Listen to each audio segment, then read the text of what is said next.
Welcome, fight fans, to the Fighters Boys Kick-Ass Podcast. Your Fight Talk Authority. Not to mention the most entertaining and talked about podcast with your kick-ass host, Richard Ortiz. You mad? Come at me, bro. And his loyal kick-ass co-host, Senor Cole Escobedo. Streaming live and worldwide. Coming to you all the way live from a little place somewhere in Cali. The Fighters Boys Kick-Ass Podcast. Good evening, ladies and gentlemen. Welcome to the Fighters Voice Kick-Ass Podcast. We got a great show for you this evening. We're going to be talking about this weekend's fight coming up with Mr. Plant. With us, we have the 4-division world champion, and we're going to pick his brain. We're going to get every second, every pound, everything we can from Mr. Mikey Garcia. Questions are flooding in. As you saw me right before we went on the air, I was looking at my cell phone. Questions are still coming in. And some people, they're not afraid to ask that $1 million question. But nevertheless, I'm going to let Mikey address exactly what's going on with his career as we speak today. We've been hearing different rumors. I've been hearing things about Garcia Pacquiao, and then I'm hearing it's the wrong Garcia. But then yet I received another text and another message from Mr. Sean Gibbons. And you know what? I'm going to let the show develop, and I'm going to let you, the fans, have this opportunity to send your questions and ask Mikey himself. I'm taking those questions as we speak. Nevertheless, I'm going to introduce our guest. Ladies and gentlemen, without further ado, not the 1-time or the 2-time or the 3-time, but the 4-division world champion. And he has his thumb free for that extra ring, if you know what I mean. Ladies and gentlemen, Mr. Mikey Garcia. Welcome to the show, Mikey. How you doing, Richard? Thanks for the invitation. We're doing well. I hope everybody's staying safe. Yes, we're doing the best that we can. Life goes on. We have a virus out there that's taking lives, but yet, the Lord has blessed us with the life to live. Our heart goes out to those that have lost, but the Lord has given this opportunity, this breath of fresh air, and we're going to make the most of it. So speaking of making the most of it, Mikey, again, I was looking through your career, and I've never seen anybody, with the exception of maybe Tommy Hearns and Sugar Ray Leonard, Duran, fluctuate from weight to weight to weight, go back and then go to weight. Now, what I'm saying is capturing all these belts, not just, having your opponent meet you at a catch weight, or there was no gimmicks involved. You became that weight class. Talk to us about your career in making these jumps. Well, I started my career at featherweight, 126 pounds. Back in 2013, I captured the featherweight title. My body outgrew the division. I was unable to defend the title when I fought Juan Manuel Lopez. I failed to make weight. My body outgrew the division, so I moved up to 130. I captured a title November of 2013 against Rocky Martinez.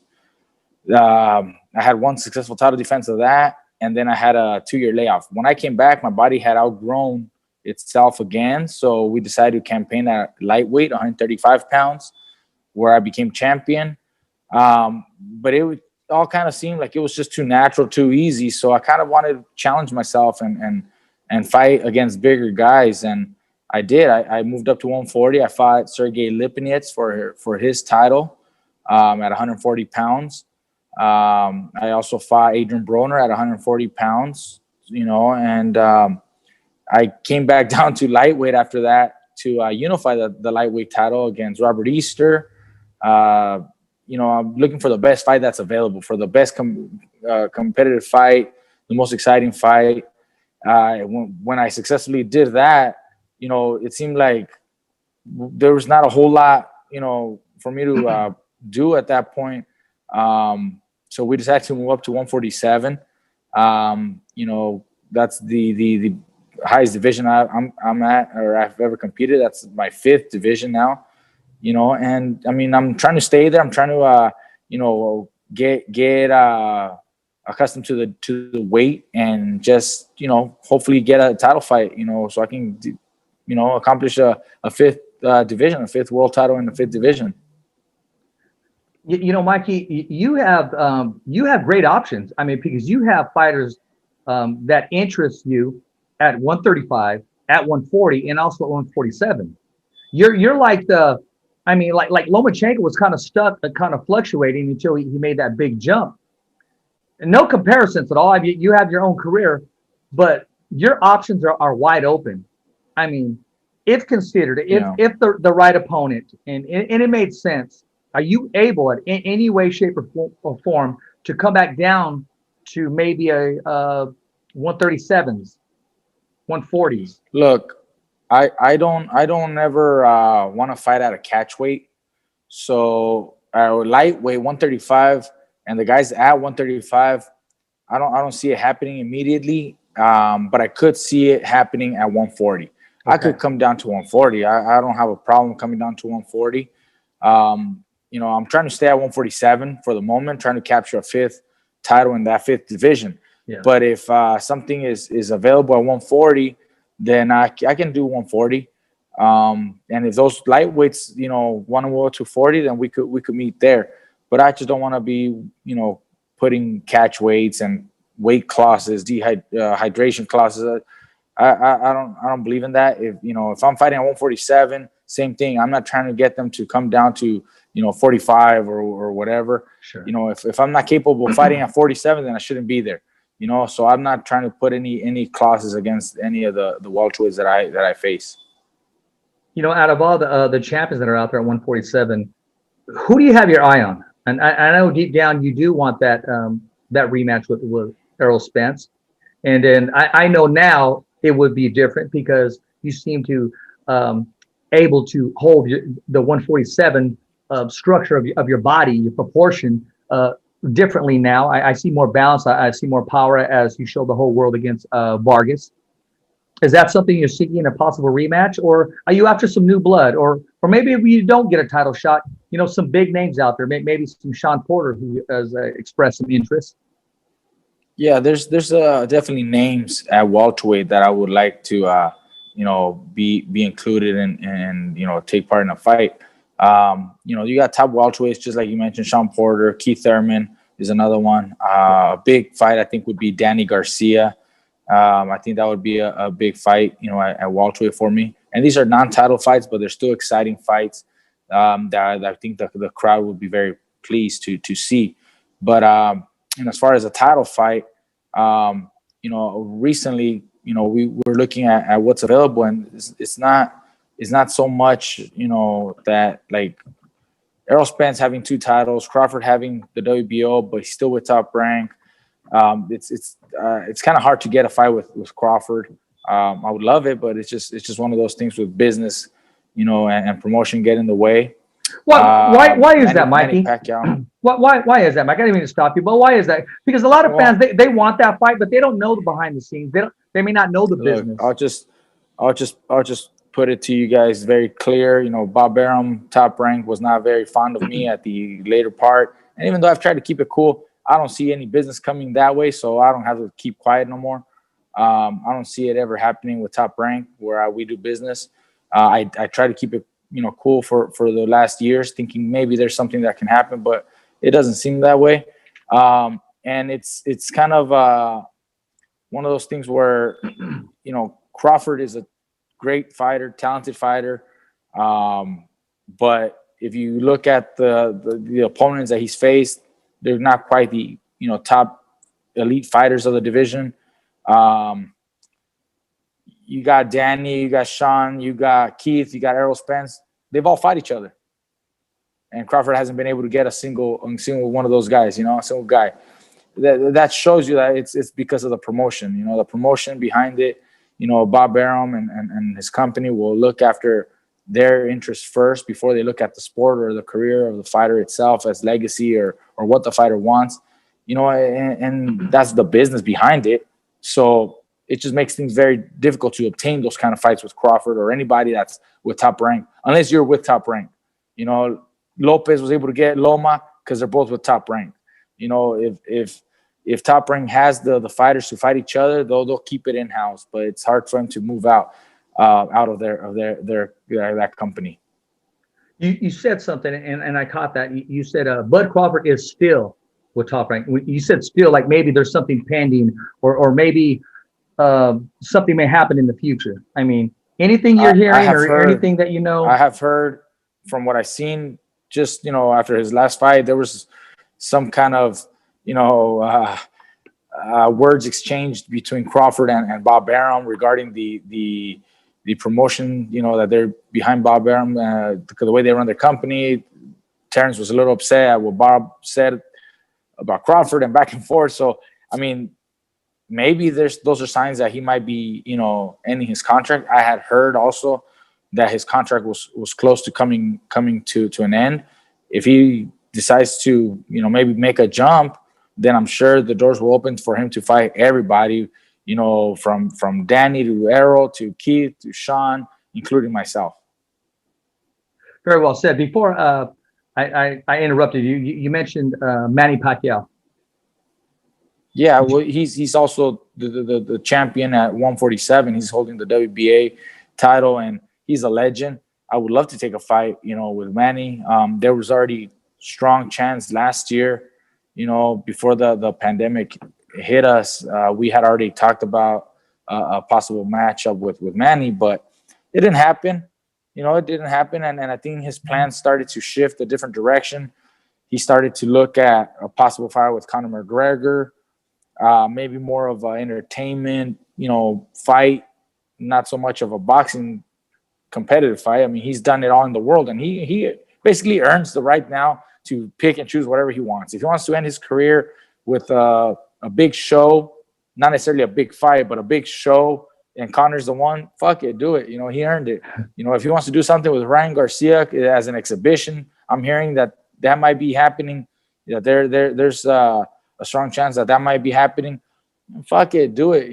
He's done it all in the ring. What else does he have to prove? Manny doesn't have to prove anything. He just wants to have fun in there. And if having an exhibition or having a fight with Conor is what he wants, then go for it.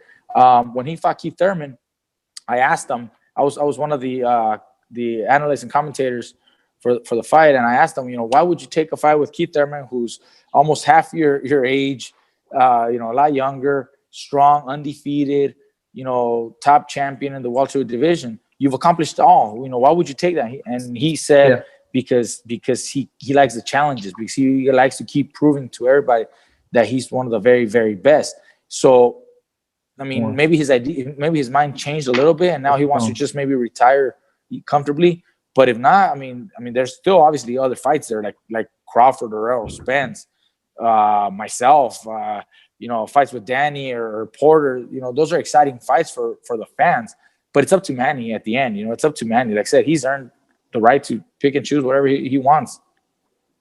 Well, you know what? I was going to kind of save this for the middle, man. But since we're talking about Manny, since we're talking about the promotions, whenever you come on, Sean Gibbons, he does watch the show and he does show interest. This came from him today, and we can take it as it is. Just like to say that before the Senator Pacquiao retires, that he is looking forward to working out a deal, a fight versus Mikey to defend his WBA title. And it says, please let him know this came directly from MP Promotions directly. This came about 45 minutes ago, Mikey. So he doesn't. He didn't have to say that. He doesn't have to say it. He did it. Mikey, address it, embrace it, call it yours. Let's make it happen. Look, I'm all for it, man. If that's for real, if Manny Pacquiao himself is attorney looking over, I do it all myself, So if anybody from Team Pacquiao is really considering me, for Manny, for next fight or near future, they can reach out to me. My number's out there. They have my number. We've talked before. We talked last year. So give me a phone call. There you go, man. Hey, this is a question. It's coming in from Mike Vanderjagt. He was the kicker in the NFL. He used to kick for the Dallas Cowboys. I don't know if you remember him. Started off with the Indianapolis Colts. He said, does he want to slap it on? That means like a little, like those bobbleheads, but it's you put them on the wall or what have you, himself, and make some more money? Me? This is him throwing this out there. Yeah, and he said, let him know Tyson Fury is already on board. He said, if so, get take my number down from Richard out into the show. Give me a call and let's sit down. Okay. Hey, that's great, man. I'm always, interested in some new venture, new business. It'd be very cool to have, novelty little, that'd be awesome. So hell yeah, make sure we get in touch after that, after the show, and we'll get connected. Thank you. Appreciate that. Yeah. Now this one is from, I'm going to play the audio on this one, see if we can pick it up. And I'm going to crank my phone up because he left an audio message. So I'm going to play it now. Let me see if I can pick this up right here. And this is coming from Regis Prograis. Oh, yeah. What's up, bro? Can you hear that? Yeah, that's cool. Mike could be on tonight. Just tell Mike, cool dude, respect him and stuff like that. What's his plans? If he could go back to 140, if he could do 147, what are you going to do? And, I would always like to fight him too. I saw Devin Haney called him out. I don't know if he could do that 35 or 40, so just to see what his plans is, if he gonna stay at 30, if he gonna, stay at 147, or if he gonna come back down to 40. For me, he look kind of fat. You can tell him that his face look, from the videos I've been seeing, he look real big right now. His face is all filled out. So, I don't know if he getting bigger. That come with age, or he just not training hard enough. I don't know. But yeah, tell him. For me, I would love that fight. It's kind of not a question. It's kind of a statement that I would love that fight one day with him in the future. So I guess you can ask him his plans, what he gonna do, and go from there. That's from the man himself. Yeah, look, that's an exciting fight. I think that's a exciting fight, exciting matchup, and that could actually happen fairly easy. What I would like to do is fight at 147 first. Coming down to 140 would be for something worth it. Like a fight with him is exciting, but there's no title at stake. So it's kind of one of those things where, do I just fight him just to fight him, or is there going to be a title? And right now the titles are being held by Jose Ramirez and Josh Taylor. So it is an exciting matchup. I would actually consider that very, very strongly, to fight Regis Prograis. I think it'll be a terrific matchup, but I would like to see a title at stake. I would like to see a world title, which right now it's currently not available. So that's why I'm going to be fighting on 47. I did gain a lot of weight over the last year. I was not training at all. I was not working out. I was not training. We just recently started training last week. This is my second week in the gym. And I feel good. I feel like 147 will be good for my return, my next fight.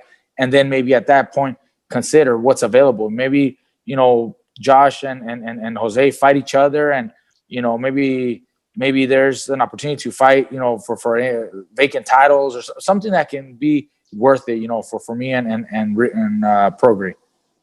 But I'm glad you accepted that question from him, and I'm glad he had the balls. He asked the question. It was directly, of course, and he left it. And he says what he wanted to say, and you didn't just pass him up. You're strongly considering it sure. if it does make sense.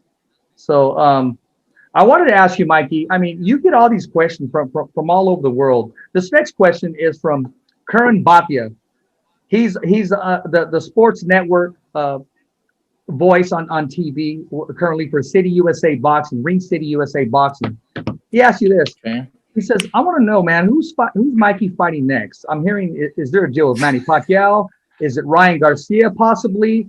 And any regrets when you did move up your first fight at 147, taking on Errol Spence? For all the marbles, any regrets doing that? And what did you learn from that? Look, first of all, I don't have an opponent. I don't have a date. I haven't discussed anything with anybody. I'm just barely getting back in the gym. This is my second weekend in the gym. So I'm not looking at any names yet. Once I start getting in better shape, then I'll decide to, pursue a fight. In the meantime, you'll hear names, being called out. And that's just, rumors or people excited to mention something, but I still don't have a date. In regards to the Errol Spence fight, no, I don't have regrets. Leading up to the fight, I really believed I was going to be able to perform a lot better and win that fight. I really wanted that fight. I wasn't obviously able to perform, but I did learn from that fight. I think it's better for me to just stay lighter than trying to gain so much weight to compete against bigger guys. For that fight, not saying that this is exactly why I couldn't perform, but I think it had a lot to do with it. I came in on the scale at like 144, 145. I forget exact, but I came definitely under the limit, which is fine. But then I believe that I needed to rehydrate myself plenty in order for me to be able to be strong to compete against Errol, who I suspected he would be at an easy, over 160 on fight night. So in order for me to kind of, be able to hold on to myself and hold my ground, I hydrated myself a little too much. I came in, I think, like 155, 156 on fight night. And that extra weight, could possibly be one of the reasons why I felt so tired so soon. I mean, just imagine someone throwing, a 10-pound vest over you, overnight. You're definitely going to feel the weight difference. So I changed it. When I fought Jesse, I didn't hydrate myself that much. I came in on the scale at, I think, like 145. Look great. And I fought. Thank you. I fought at 149. I was weighing in at 149 on fight night. I was 149. So I think that might have made a difference. So I don't have regrets. It was a great show. It was a great support by the fans. It was probably the biggest of the year, I believe. We had a great attendance. We did great pay-per-view numbers, which showed me the people loved, and supported me. And I want to get back. I want to get to that spot where I can earn my big shot again and show everybody that there's a lot more to Mikey Garcia. Two things I'm going to cover right now. Mikey, you're the valuable player inside Robert Garcia's Boxing Academy because so much other fighters can learn from you, because once that name comes up, I mean, possible down the road with the Virgil Ortiz and Errol Spence, or even Jose Ramirez, if everything goes well and he does move up to 147. Yeah. You know the ins and outs of this man, without even giving away any secrets. Only you know the corrections you can make, and you know what Mikey Garcia truly is when he enters that ring and brings it all. So just knowing that thought, just hold that thought. And another thing, when you fought Jesse Vargas, I noticed right off the bat that stare down was real, especially on your part. Because at first he was kind of smiling, and then I saw that stare down, and it was real, and then his became real, and I'm thinking, man, I can't wait to see this fight go down. Yeah, with Jesse, I mean, we've known each other for many, many years. I mean, we'll go back to, when we were first, starting our professional careers and even the amateurs. But we've always gotten along. We've always gotten along together. We've actually co-hosted, broadcasting, a few gigs together. We've hung out a couple times outside of boxing, So it was always kind of a little difficult trying to, promote the fight, because we're good friends. We like I said, we know each other well, and we show each other mutual respect. He's shown me a lot of respect. I've shown him respect. His family, same thing. They're very, very humble people, very respectable family. So it was hard to try to, promote animosities or anything like that. But then once you get to the fight, and you get to the actual, weigh-in and the fight, and now it's like a switch. You turn on the switch. Now it's no more friends. Now that's an enemy. That's your target. That's your enemy. And he's there to destroy you, and you're there to destroy him. So that switch does, turn on, and it's all business, no more games. So definitely, that's the difference. And once we were in the ring, of course, I mean, that's, he's trying to knock my head off, and I'm trying to knock his down. He was trying to bring it to you. He came. He fought very well. Yes, he did. He fought very well. He actually fought very well. It took me a couple of rounds to kind of get the adjustment to the height and the reach, because he's very tall, very height and long reach, and he can box. He's big in size. So it took me a while to get those adjustments, to find my rhythm, my timing, my distance. But once I did, I started to connect. I started to hurt him. But then towards the end of the fight, he made adjustments himself too, where he decided to just box. And he made it more complicated for me to get on the inside. And so he fought very well, man. I mean, I think overall it was probably one of his best performances. Absolutely. Against the fighters that he's faced. He's been world champion twice, and fought Manny Pacquiao, fought Bradley, Broner, and a bunch of guys, but he made the adjustments, and that's where you can see that he's a A-level fighter, A-class fighter, because another fighter gives up. Another fighter doesn't make the adjustments. He was able to make those adjustments. Yeah. So I mean, that shows you that he's one of the top fighters. You know, he came short against, Bradley, and he lost against Pacquiao. You know, those were his only two losses, and he lost against me. But, that shows, he is in the top. He couldn't beat those fighters or myself, but he's there. He's a great fighter. Very well said and very well spoken. I have respect for Jesse Vargas. Met him at Lemoore, California. Very, very, very classy, both inside and outside of the ring. And he does a lot of positive things outside of the ring. Yes. This next question is coming from Hector Macho Camacho Jr. He says, good evening, Mikey. He says, how hard is it for him to maintain that hunger after winning 4 world championships? I'm sure it's not the big names. How hard is it to get up if it's not a big name, to stay motivated in this part of your career? Look, what keeps me motivated is I want to be remembered. And I don't feel like I have accomplished enough to be remembered, to be considered one of the all-time greats. And that's what keeps me going. It was never 1 world title. It was never just 2 world titles. I've won 5 world titles in 4 divisions, and I'm not done. I believe that I will be champion 2 or 3 more times before the end of my career. And that's what keeps me going. I know I will be champion 2 or 3 more times. I'll be champion in a 5th division. And that's the drive that I have. I'm not done. It was never just 1 world title. It was a long career that I had planned for myself. And I don't feel like I'm there yet. I don't feel like I've accomplished that. So that's what keeps me going. Sure, last year I took a big break, but who didn't? I fought in February, pandemic hit. I knew there was no boxing coming, soon for me. So I took a big break. I enjoyed, my time in other activities, other businesses that I have, other ventures, but now I'm back. I know things are clearing up. Things are shaping well. Things are soon to be back to normal, or at least make the transitioning. So that's what got me back. I don't have a date, but I'm back in the gym. I'm working hard, so that I can get to where I want to be. This is coming from Brad Goodman from Top Rank. I want to see him back in the ring soon. I'll be going out there soon to Robert Garcia's Boxing Academy to check the gym out. And I want to check everyone out. Viva Garcia forever. From Hey, Brad, Goodman. that's a great man. I love Brad. We love him. He's done great. He did most my 29, 30 fights of my career with Top Rank. And he's always shown, that he does care for us, and we care for Brad too. He's a great guy. Big shout outs to Brad. Hope he's well. I'll see him when he gets out here. He'll let me know. I'm sure Robert will let us know, and I'll see him here in Riverside. Absolutely.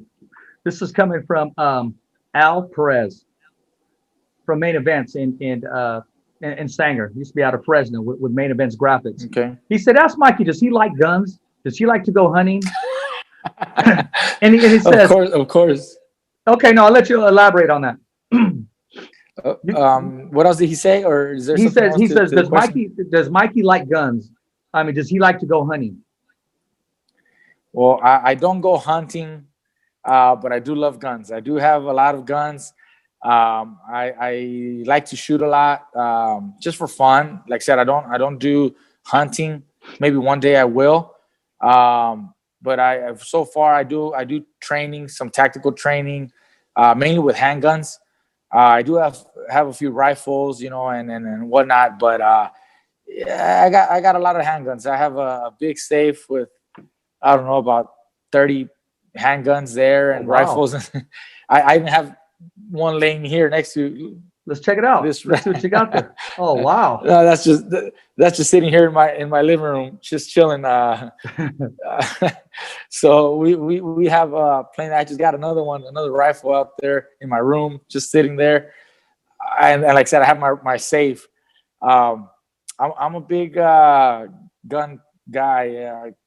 I believe in the Second Amendment. I'm a big supporter, and it's when done properly and with safety and the right environment, it can be very fun. It can be very fun. You can learn a lot. I'm teaching my kids. My youngest, he's only 6. My older son is 9, and I've been teaching them since they were little, shooting, and practice, shooting, safety instruction, So, I mean, they come here and they see the guns and they're not scared of them. They're not touching them either. They know they're not supposed to, grab them. They can't grab them. They're locked, but they're not over there trying to mess with it, But they ask me, Dad, can we go shoot? Sure, let's go. And I take them and we shoot. I think that's education and knowledge is the best way, to be safe about handguns and rifles and whatnot. Exactly. Now, he also asked $1 million question that probably not too popular inside the Robert Garcia's Boxing Academy gym, but for the fans, I'm sure they're excited to hear this. And he says, would he ever fight Jose if it made sense? It would be a great fight. Oof. That'd be tough, and I don't think we would ever fight each other. If in order for that to ever happen, a lot of things, a lot of factors would have to a lot of pieces to the puzzle would have to fall in place. Very similar to when I was at featherweight. When I was at featherweight, my brother had Stevie Luevano, WBO champion, and I was up and coming. Then I became champion, and then Evgeny Gradovich was champion. Jesus Cuellar was champion. All three of us were featherweight champions. I was holding the WBO featherweight title. Gradovich was holding the IBF featherweight title, and Jesus Cuellar was holding the WBA featherweight title. But same thing. We never wanted to fight each other. We never fought each other. We never decided to fight each other until certain pieces took place. One of them has to leave the gym, which we didn't force them, but Jesus Cuellar decided to leave the gym. By that time, Abner Mares was with us. Abner Mares fought Jesus Cuellar, and we beat Cuellar with Abner Mares. So similar situation. Jose would obviously have to leave the gym for whatever reason in search of another trainer or management or whatever. And at that point, if it's the biggest fight and, if there's no other options, and the promotion allows it, which I doubt, being if he's still with Top Rank, it might not be easy to, work with. I mean, like I said, I don't think it's ever going to happen. So many things would have to fall into place in order for that to happen. I mean, there's other titles at stake. There's other titles that we can capture. I mean, we could both be champions in the same division. I mean, we've done that before with some of the fighters. And putting all that to the side, we're good friends too. We're actually good friends. We've hung out many times here at the house. He's been here. We've hung out, as friends, not just as teammates. So I don't see that ever happening. I don't want to see that happen either. He's a great guy. We're friends. It's like family now. When you become that close, most of the fighters, at our gym are considered family. It's only maybe one that has left or two that might leave that, at that point, things could happen. But if as long as you're in the family and the RGBA, we're a family and we're not going to fight each other. Mikey, first of all, I appreciate because when other people have asked you that question, you never gave a deep insight like you did tonight. And I appreciate that and with a full explanation. And here's another one as from Al, because Al's with these questions. He said, can you give us a crazy Brandon Real story? Yeah, Brandon Real, man. We love Bam Bam. Man, he's got a lot of stories. I don't know if he'll be okay with me sharing all these things, but I mean, he was always a character at the gym. He's a very cool dude, very cool guy. Sometimes he gets a little rough with people, a little rough, but that's just him being playful. That's just his character. He'll wrestle guys. He'll kiss a guy. He'll give a guy a hickey and shit like that. So I mean, just that. I mean, he'll be grabbing people and making people feel very uncomfortable. But then he'll just laugh about it and be like, dude, don't worry, you're just fucking around. So I mean, like I said, I don't know if I want to share an exact story. There's been times where, sure, I mean, there's lots of stories. He's talking to girls, and one time I joke around, I turned back because he was talking to a girl, and I hit him up real quick. I'm like, hey, fool, your wife's on the line. She's looking for you. And he kind of got all scared. He tells the girls, I'm not married. Fuck you, Mike. You know, just stuff like that. We joke around. So, I mean, there's other stories that are, you know, but I mean, that's just Brandon. We love Brandon. So big shout out to Brandon Bam Bam. Yeah, absolutely. I had the pleasure of coming down to Robert Garcia's boxing academy, and he happened to be there. And I explained to everybody that was with me exactly who he was and what he stood for, and never backed down from a fight ever. I mean, if it was possible, he'd fight in a phone booth. He fought in some phone booths probably. You know, he got in a couple street fights too. I mean, I know that's, you know, that's for sure. We know some stories. You know, he's another story there. He's, you know, some guy, friend of ours, is over there getting a fight, and he's getting all excited. He wants to get in on it, but no one else is getting in on it. And he's like, fuck, I want somebody to get on it so I can fucking go out there and knock some food. That's Brandon, you know. He's a cool dude, but he's a great guy. We've known him for many years now. You know, he came to us to the gym since he was like 18 or 19 or whatever. And, you know, so we've known him for a long time, you know, very great guy. Mikey, what's this I'm hearing, man? I mean, it's something that we're just playing around with, or it's something to have in the arsenal. Is Mikey Garcia now going to be a southpaw, or is it something we're just transitioning in? Nah, I've always worked out a little bit here and there just to, you know, be ready just in case. You never know. You can hurt a hand. You can hurt your hand in a fight, and you gotta, you know, make a change. I used to do it more often when I was up and coming. I even fought a few rounds as a southpaw in some of my earlier fights. I'm not as comfortable, obviously, to decide to fight an entire fight as a southpaw, but you always gotta be able to, you know, make adjustments. You know, if I'm fighting some of these guys, obviously my natural stance is a right-handed fighter, so I'm gonna fight as a right-handed fighter. But if I get hurt, if one of my hands, you know, if my left hand gets hurt, well, I better fucking use my right hand now, you know. So those are times where it can come into play. I never show it really. The other day, Ellie happened to be around when I was practicing a little bit as a southpaw, and I joked around. I told, hey, I'm gonna be doing this southpaw thing. Well, I mean, that's not the plan. I feel more comfortable as a right-handed fighter, obviously, my entire career. But I've always kind of, you know, messed around just to be able to do it in case I needed to. Well, these are random people that were asking me. I mean, they take what you say to heart. The minute you said that, hey, ask him, is he doing this? He's doing this now. So a lot of these questions, I know if I would ask them or not, but I'm going to ask the fans the questions. I'm going to change it up a little bit before we go back to the questionnaire. Talking about somebody, I mean, it has to be a proud moment, especially for your father, Fernando Vargas Sr. I mean, the fruit doesn't fall too far from the tree. I mean, two weeks ago, I believe Fernando Vargas Jr. made his professional debut. Now this Friday, if you have that KP, go and pull it up on the screen. He has another one of his sons who's going to make his professional debut. He's fighting this Friday. You care to elaborate on that and talk about the whole tradition of the Vargas family? Yeah, look, we've known, you know, Fernando. We've known Fernando. In the family has known Fernando since he was a teenager. You know, I remember since I was like 5 or 6 years old that I knew who he was, you know, just from going to the boxing gym with them, tagging along with Fernando and my brother. So the family, you know, has known Fernando, like I said, since he was a teenager. He's a very close friend. You know, we consider him family. He considers us family. We're not blood related, but we really consider ourselves family. So, you know, we've known him for forever. And his kids, I mean, they're great fighters. You can just see it. You know, like you say, the apple doesn't fall far from the tree. You can definitely see it.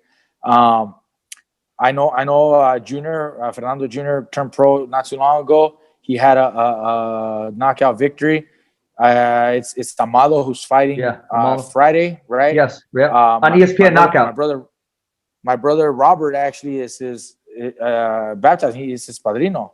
He's his godfather for baptism. So, like I said, very close. And they come to the gym often. They come to the gym. They've stayed at my dad's house many times while they're here working out with the guys at the gym.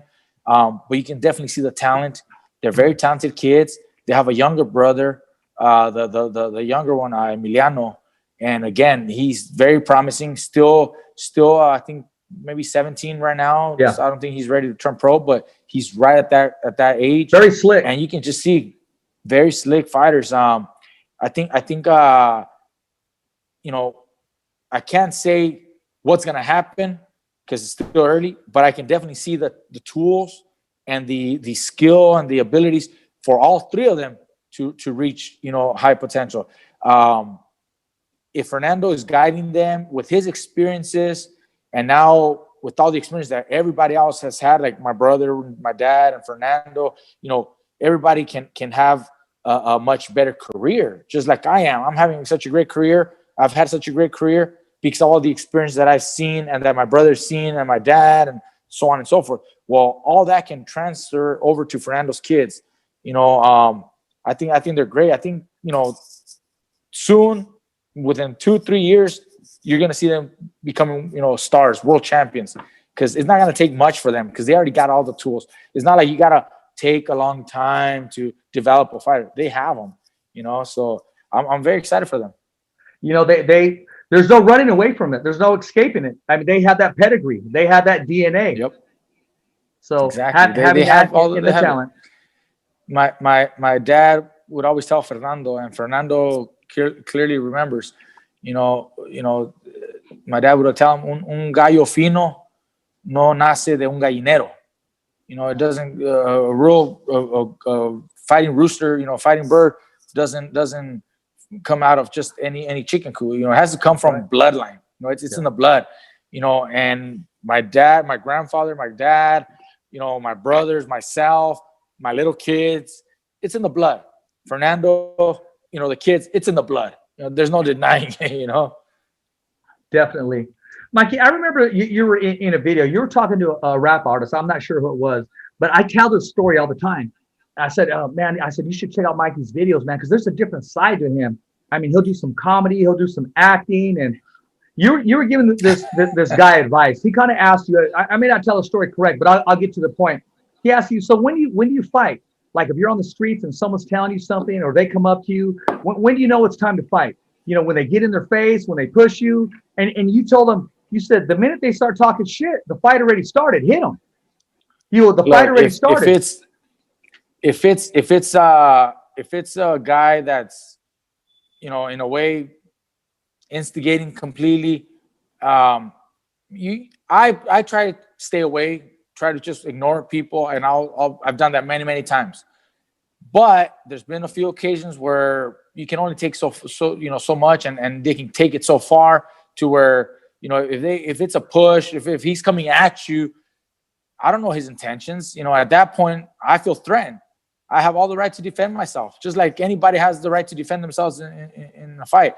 If it happens to be that, you know, I get in a fight, fuck, I got to defend myself. Just because I'm a boxer doesn't mean I'm gonna let someone kick my ass. Fuck no, no one's gonna have the pleasure of saying that they beat me up. Hell nah. You know, if he's asking for it, he's gonna get it. You know, now I can try to keep away from those scenarios or keep it to where it doesn't lead to that. And I've done that many times. I'll ignore somebody. I'll walk away. I won't get to that point. I've done that many times, but there's been a few occasions where I'm not able to do that no more. And it's something that you're obligated to do. You know, Absolutely. Like I said, it might not be the best thing, you know, the best advice for someone in my position, but I mean, who's that motherfucker to come at me and try to bully a professional boxer? You know, so he could have the pleasure of saying that he punked me. Hell no, it's not gonna happen. You know, it might be a little dumb. I might be stupid about it, but you know, that's the way I'll take it. No, you're not. It's that man. It's that one person invading your personal space. Yeah, exactly. You know, they can be instigating, and I can ignore. I can still, you know, ignore and avoid a confrontation. But if it's to that point where they're coming right at me, or they're right behind me, and they, you know, check me in a way, they push me, or they spit at you, or, you know, disrespect you in a certain way, or there's a few things that will definitely trigger that, you know, where it's like, okay, you took it too far, you know, now you wanted it, well, here it is. Hey, man, I don't even know anybody who would step to you. I mean, did they not know who you were, or they just had a chip on their shoulder? Was it a dare? Were they blind, or what the hell's going on? I mean, no one's going to step to you. I don't know, man. I mean, sometimes they get brave, you know. They get brave. they think, Modelo brave? Little guy. Little Modelo brave, you know. I don't know. It's happened a few occasions. Like I said, most of the time, every single time, I try to avoid it. I try to not get to that point. 2 occasions last year, not 2 years ago, it happened. One occasion, it was 3 dudes. All 3 got what they deserve. I mean, wow. they can't. It was 3 against 1. What am I gonna do? Not fucking defend myself? You know. So all 3 got it. It just, like I said, I tried to avoid it, couldn't. 3 against 1. Hey, too bad. Hey, it is what it is, man, and we can live and tell about this. Mikey, is the garage still the same, or is there any new pieces inside that garage? I'm talking about the wheels, man. I mean, you continue to outdo yourself, from racing cars to. I personally like the Rolls Royce, the last one you picked up. Yeah, no. We have the same ones right now from last year. I haven't added a new one. I have a car that I had it since I bought it last year in February, but I'm completely redoing the interior, the body, the paint, like everything. And it's a car that's not easy to obtain parts for. It's a Land Rover Defender from England, came from England to Texas to me. Right-hand drive. It's a very unique vehicle. So that's in the shop. I took it in the shop like in May. It's still at the shop. It's getting finished. There's a lot of progress, but it's still not done. Once that's done, then I'll throw it out there. I'll put it out there. I don't think anybody has seen it yet, other than someone that might have came last year in February, and I still had it here before I took it to the shop. But that's the only car that's kind of like in the works, in the project. But I bought that since last year, but I haven't displayed it. I haven't taken it out. I haven't photographed it. I haven't shown anybody. But that's going to be a beast once it's done. And that's just another addition to the collection. How many do you have now? Yep. Cars in total? Yes.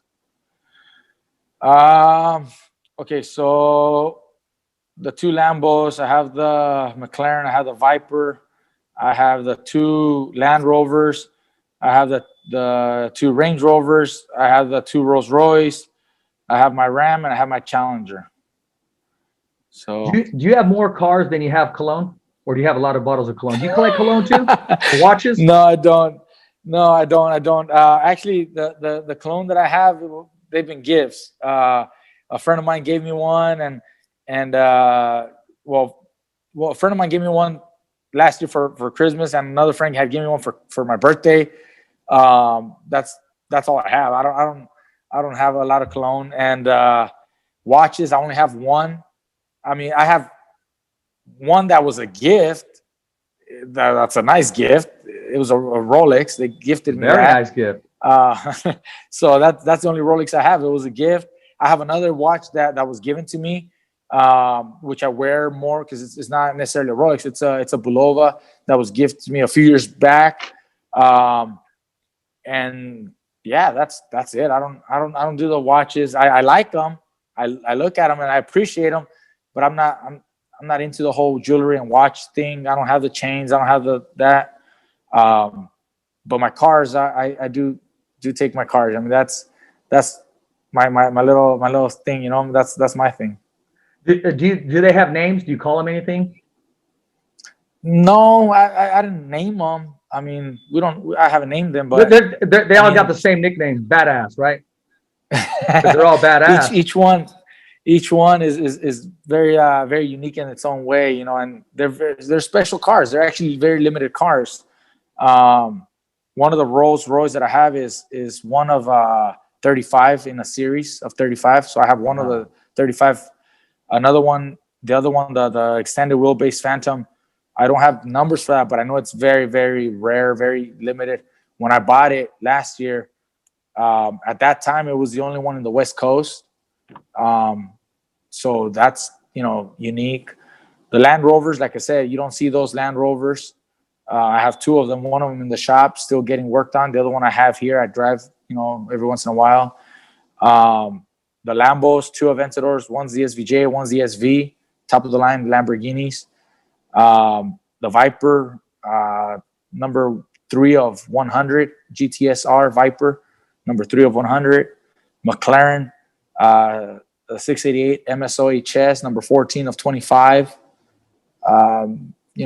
Limited cars. Right. And my other Range Rovers, a 2-door coupe and a stretched limo Range Rover. You don't see stretched Range Rovers, and you don't see the 2-door coupe either. We converted a 4-door Range Rover to a 2-door just so I could have a little sportier, unique vehicle. Just want to stand off from whatever everybody else can have. So they're special cars in each way. And that's kind of like similar to my guns.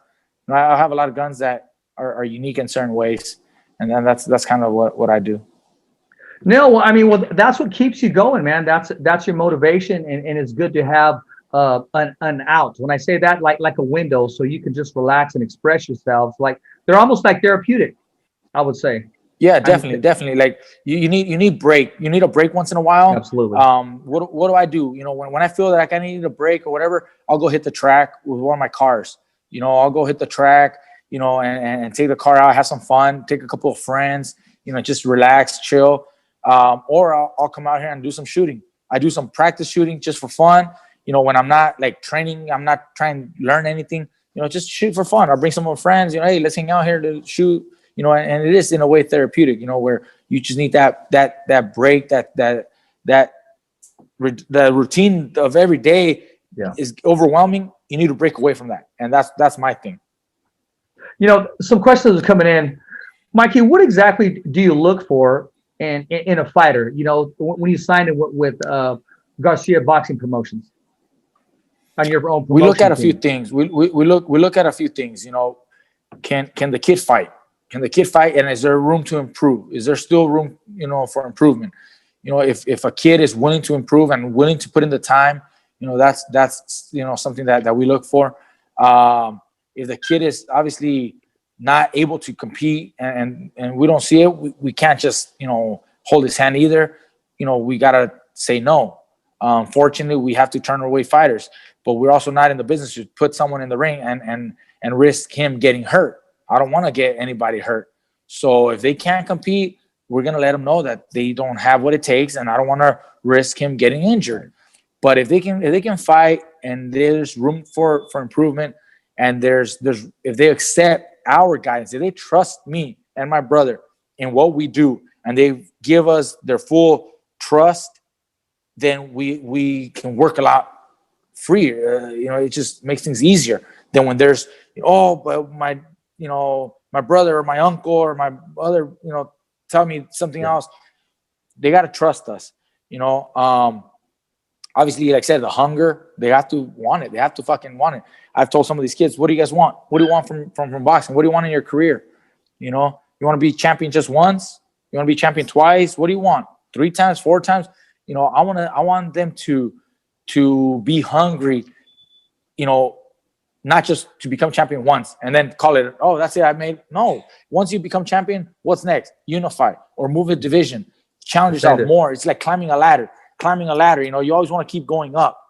That's how you get fighters, to have long careers, and keep motivated. If you're just doing it, I'm gonna be champion, and once I accomplish that, who knows? No. I want to see that motivation, that hunger. So that's what you look for. How many fighters you got signed to Garcia Promotions that are on your stable already? We have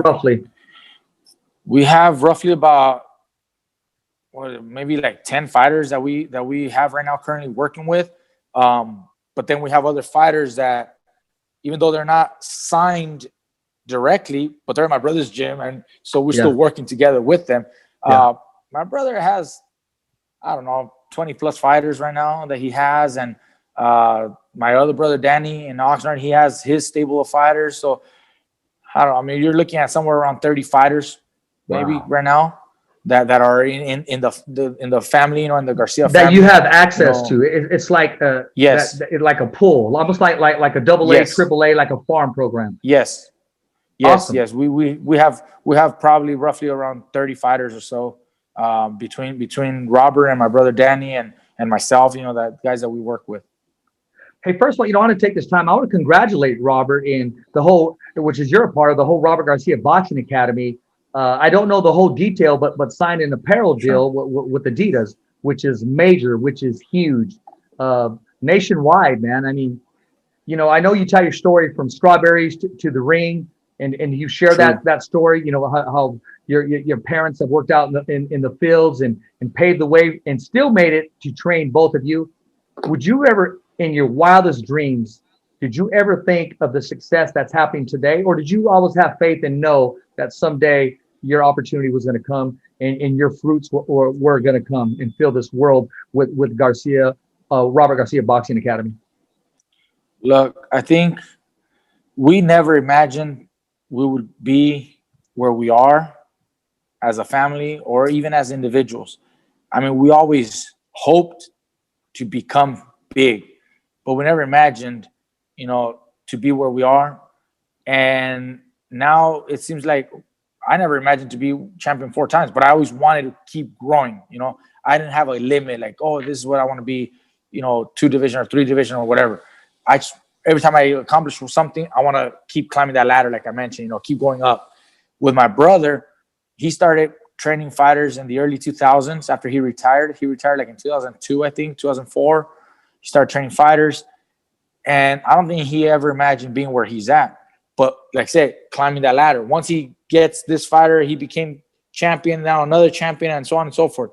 And it just keeps growing.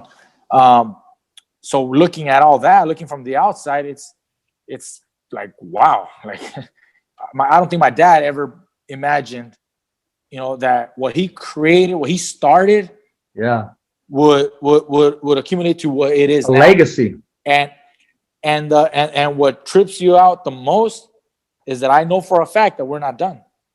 This is still gonna grow. We're not done. It's only gonna continue to grow.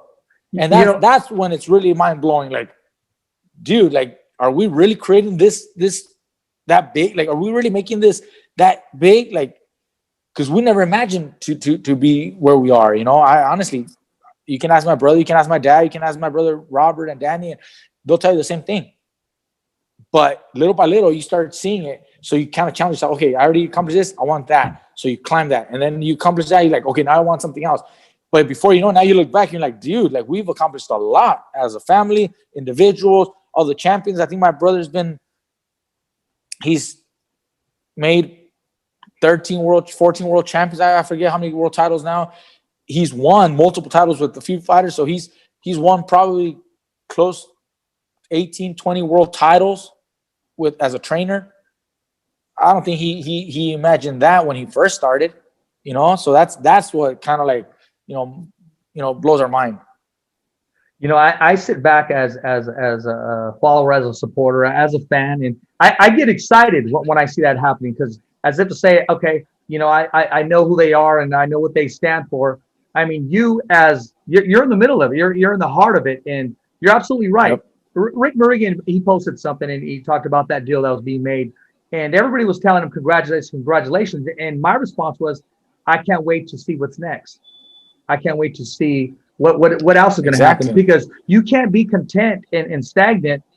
You got to continue to shoot for the stars. And I see this happening. I even see like a program, Life with the Garcias, it's a real show, where they're following you with a camera 24/7. There's a lot of opportunity you guys have. And I wanted to ask you personally, Mikey, how does it feel to be the quarterback of your team?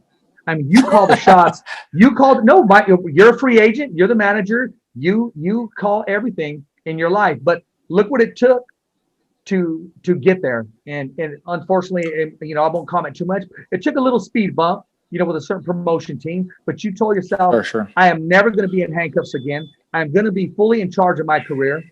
It doesn't matter how long it takes. This is what I want, and I'm going to run with it. And you're living proof that, and we talked about it before, the American dream, man. I mean, it's coming true through you. look, it's great that I'm in control and that I can really dictate where I take my career, who I want to work with. I don't have to answer to nobody. They answer to me. So that's just a wonderful feeling.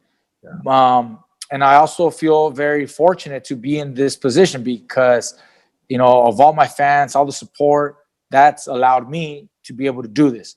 If I didn't have the support, if I couldn't sell tickets, if I couldn't sell, pay-per-view, if I couldn't sell subscriptions, if I couldn't sell, ratings, and then I wouldn't be able to do so. It's not possible for every fighter to be able to do it. It's been a few fighters that can do it, that have been able to do it. And they've done it at a much larger scale, like Floyd Mayweather did. He did it on a much larger scale. De La Hoya did it on a much larger scale. I'm not at that level of popularity and sales and whatnot, but to consider this little Mexican kid being able to do what I'm doing, negotiating what I'm doing, negotiating the fights that I've done, and working with the top promoters like we've done, and being able to host these wonderful events, like including the Errol Spence fight, where we had 47,000+ people in attendance, and it was because of me and my negotiations and my, fans. That's pretty damn fucking cool, So that's what I love.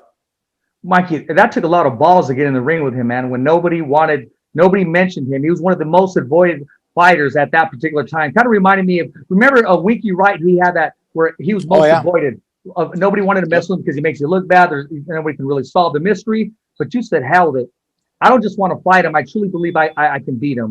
And I remember I interviewed you at Robert Garcia's Boxing Academy, and that you were actually going to leave to catch a flight to go to Texas, meet with Jerry Jones, and then he had a jersey for you. Yep. No, that's the kind of stuff that I love the most. It's honestly, I love the negotiation part of the business, talking to the people, negotiating, letting them know what my concerns are, reviewing the contracts, the documents, and making corrections, making adjustments. All that is just, very exciting for me.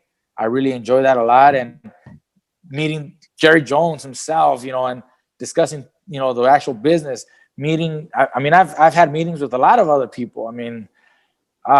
Derek Jeter, considering, possibly working together with Derek Jeter and his team, and having their attention for a full 2-hour meeting with him.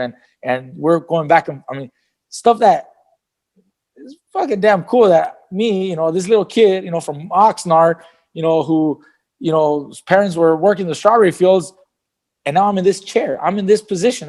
That's fucking cool, and that's just to show that anybody can do it if you do the things right, and if you have the hunger for it. And anything's possible. It doesn't matter where you come from or what what you were doing yesterday. It's what you want to do tomorrow that matters, So it's just, I'm grateful. I'm grateful to be where I'm at, and I know I'm not done. I know I'm gonna be doing a lot more. I'm gonna be great, for all the other fighters. I'm gonna help them. I'm gonna do a lot more things for them.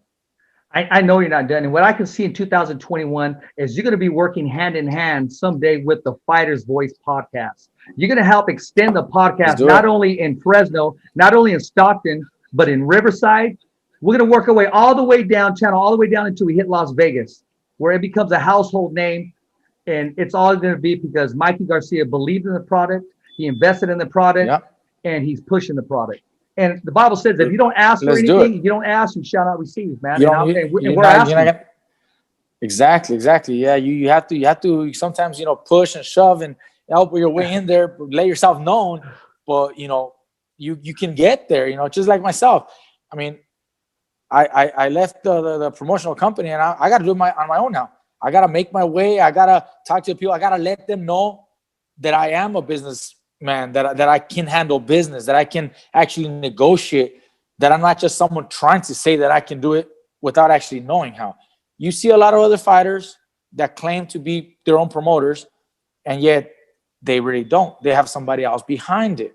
Yeah. Whereas to with me, I'm there. I'm the one you got to call. I'm the one you got to talk to. I'm the one seeing the numbers, making those decisions, and when when these promoters or managers or networks realize that it really is me and that I really know what I'm talking about and I really know what it takes, they look at you a little different. They show you a lot more respect. Absolutely. They treat you different because now you're one of them. Now Absolutely. you're also in that chair, in that position, and at first, like you have to make your way in there. I had to show them that I could do it, and I didn't work with every single one, but they knew, okay, this is, a real, businessman now, not just a fighter, not just a typical fighter, but you have to make your way. I'm sure, if you really want to improve and get known, you have to, do that. Yeah. In your podcast, you want to grow, you're doing all that it takes right now to grow. You're putting in the time, you're putting in that hard work right now, getting on these shows, inviting the speakers, inviting the boxers, inviting the people and getting that out there, and of course, with a little bit of help, you start growing, you start developing, and before you know it, you will be where you want to be. I'll be there. I'll be helping all along the way. I appreciate that. Hey, Mikey, a little fun note real quick. I sent you a picture. I've always wanted to ask you, who's that guy in the back? He's feeling like a mad dog, bro. KP, if you have that picture I sent you, put it on the screen so the viewers and fans and followers can watch exactly what's going on. I feel I feel like, should I buy him a beer? I mean, when I did that, he's just giving me that look like, I'm going, wow. I'm going to call him over right now, one of them. Hey, hold that picture up to the screen if you got it. I got it right here, but I'm holding it. Okay. So let me see. Yeah, that's Check it out. To the right. KP, go ahead and pull that picture up. Right on, man. Okay, where's Beto? They want to see Beto. They saw the picture. We'll call that fool.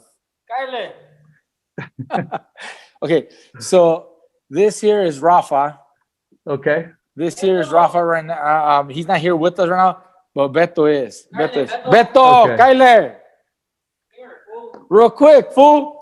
Watch you on TV. You got your dogs with you. They got your back, man. They sent me the picture and they're like, hey, who's that? Right here, come here behind. Oh, yeah. Say what's up. Hey, what's up? Hey, what's happening, my man? Oh, yeah, I remember him when he came. Yeah, he's been here. He's seen you here. Yeah. When you take that picture, that's the one right there. Yes, sir. Yes, sir, man. You guys are little kids, bro. Yeah, like 3 years ago. Yeah, so this is Beto, my brother-in-law, and right Rafa, he's my compadre. Nice to meet you, Beto. Nice to meet you, Beto. Nice to meet you, too. Nice to meet you, too. Pleasure, bro. But yeah, we're just hanging out here, chilling. I got out of the gym. I was at the gym from 3 to 5-ish or whatever. Came home. We're, just chilling right now. We're actually waiting to go get some food probably or something. Okay. We're getting ready.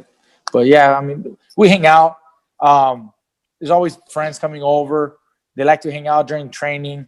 They like to go to the gym, see me work out. They also help me kind of just, relax and have fun with it versus being all strict and rigid. And, that gets tiring. You got to have fun with it. You got to enjoy what you do. Nothing worse than going to a job that you hate, but having these guys with me like Rafa, Alex, Beto, Brian, they allow me to have fun as I'm working out, as I'm training, as I come home, I'm here, it just helps out a lot. So that's also, I think, key to allowing me to be as successful as I am. My brother has always said it, when he retired, he just was burnt out. He was burnt out. He retired at 26, my brother Robert. But it was a different training camp. It was a whole different strict, rigid, boxing, and you go to sleep and hardly any friends, like stay away from the family and friends. It just got burned out, And that's why now it's a little different. And now you're able to see fighters coming in, fighting later in their years and still doing it at the highest level, just like myself. Mikey, I'm going to let you get some food, man. But I got to squeeze this last question in. And this guy, he's blowing me up like 5 different times. He said, hey, Richard, ask Mikey. He's called Boxing Vitals. He said, ask Mikey if he's going to take a big role in Robert Garcia's boxing academy possibly as a trainer or as a coach with Garcia Promotions? Look, I don't see myself as a trainer, not because I don't think I can do it. I think I have the eye and I have the ability to correct a fighter, just like my brother does and like my dad does. But I don't want to be a trainer. I rather focus and guide a fighter as an advisor, as a manager, inside and outside of the ring. I'm actually getting ready to put together a sports division of a financial group that we have right now. I'm partnering up. Okay, well, I'm partnering up. We haven't done it yet, but we're partnering up with a wealth management group, SureVest. And I want to bring to the table, fighters, and we can start guiding their career, helping manage their money, and start setting up certain accounts for their retirement. Absolutely. For after they're retired from boxing. It happens so often that fighters make good money, and then a few years after they retire, they ran out, they're broke, and we don't want to keep that going. So fighters that we get, I'm gonna be helping them, guiding them, giving them the tools, giving them the right tools to be a little smarter with their money. So with Rob Luna at SureVest, we're putting together this division where we focus on the boxing, because they already do it with sports. They do it with football. They've done it with football and I think baseball. But I bring in the boxing. I know boxing more than anybody else, so why not help out, some of these younger kids, be a little smarter with their money, and help them invest in ways that will help in the future after they're done, boxing. First client that we have, Josito Lopez. I already connected him. He's on board. He's on track. We've made him some good fights. He's not one to be spending his money like crazy. He's very smart already as it is, which we like to see that. That's unfortunately, awesome. Not every fighter does it. But Jose, now we're actually helping him get into investments.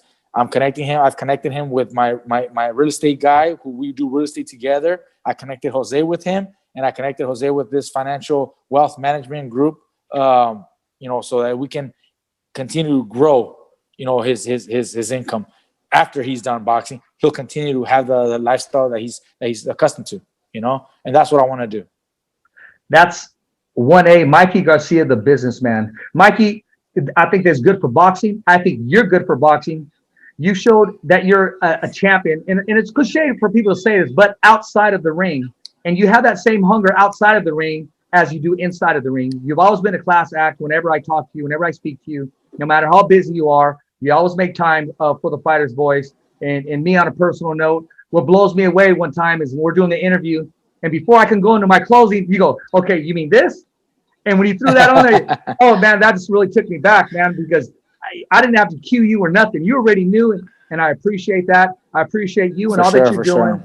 And I'm going to let you go and enjoy yourself, and let everybody know that we give them our love and our respect, and we can't wait to see you back into the ring. And when that decision does come, feel free to use this as your own platform, the Fighter's Voice. For sure. Thank you. I appreciate the show. Wish everybody, a good time. Hope everybody's staying safe and healthy. We'll be back on the show definitely once I have news of a fight. We'll definitely make some announcements with you, and just appreciate everybody. Appreciate all the love that I always get. Again, we hope everybody is well, and I want to wish everybody a good year. I hope everybody has a better year than they did last year. Last year was tough for everybody. So, from the bottom of my heart, just want to wish everybody well. And like always, thumbs up for Richie. That's right. I'm Rich Ortiz, your host of The Fighter's Voice. Appreciate all the questionnaire coming in and all the subscribers. And if you haven't subscribed yet, please subscribe and help support The Fighter's Voice. That's www.youtube.com/The Fighter's Voice. Remember, every fighter has a voice, and so do you. It's a wrap. Thumbs up for Richie. Okay, fight fans, it's not goodbye, but until next week. Remember. It's always voiceography at its finest.